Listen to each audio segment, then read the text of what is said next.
So the iPhone 16 Pro is that latest and greatest iPhone that Apple just made, right? And I'm a fan of it. I think it's a really good type of device. But I do think there are some disappointments that I have with this particular iPhone after, comparing it against the previous generation of devices. I do this every single year. And the first thing that really surprised me about the iPhone 16 Pro, honestly, was the battery life. It seems to me that the battery life on the iPhone 16 Pro is actually worse from what I'm testing than compared to the iPhone 16. Now, I haven't done the test between the iPhone 16 Pro and the iPhone 15 Pro yet. I will do that very soon. But that in and of itself is a very crazy thing that particular iPhone is basically in the situation where that battery life isn't really doing that well. And this in and of itself, I would say, is kind of a little issue. Like the fact that on Apple's website and on their keynote and other areas, they stated that iPhone is giving us it's giving us better battery life than the iPhone, 16. It doesn't really look to be the case in my personal opinion. And that in and of itself is a very, very crazy thing. So I think this in and of itself was a very surprising thing in and of itself. Now, another thing that I noticed too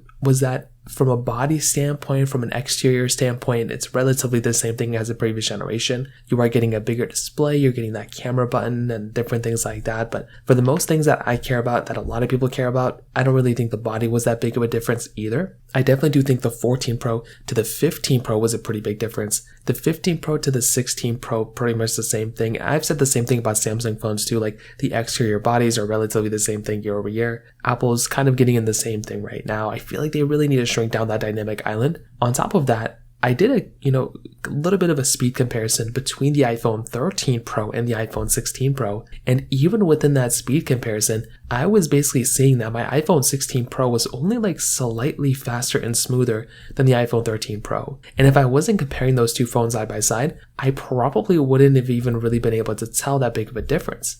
Like, of course, my iPhone 16 Pro, not my 13 Pro, is the better performing phone, but I was still surprised that my 13 Pro was doing that well. Even my 13 Pro and even my 15 Pro have been performing pretty well against my iPhone 16 Pro. And even that camera button that's on the side of the iPhone 16 Pro, it's kind of a cool feature, but I haven't even really been looking at that particular feature on that phone, and I haven't really been super obsessed with it. I haven't really been using it that much. I think it's a little buggy. And even those things, I'm actually kind of surprised that those things were, I guess, the biggest selling points of the iPhone 16 Pro. So I'm not trying to say the iPhone 16 Pro is a bad phone.